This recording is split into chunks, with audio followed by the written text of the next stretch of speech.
Hey everyone, if FlowGPT is not working in 2026, you're in the right place.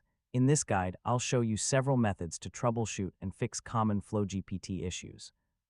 First, FlowGPT problems can be caused by server outages, browser issues, internet problems, or account-related errors. Start by refreshing the FlowGPT page.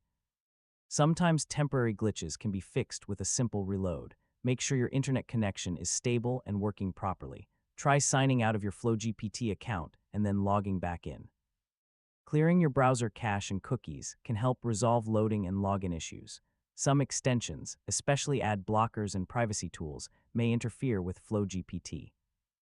Temporarily disable them and try again. If the issue continues, switch to another browser like Chrome, Edge, or Firefox. Sometimes the problem is on FlowGPT's side.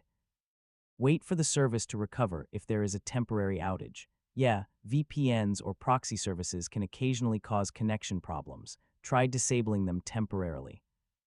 Make sure you're using the latest version of your browser for the best compatibility. For the best experience, keep your browser updated and avoid running too many extensions at the same time.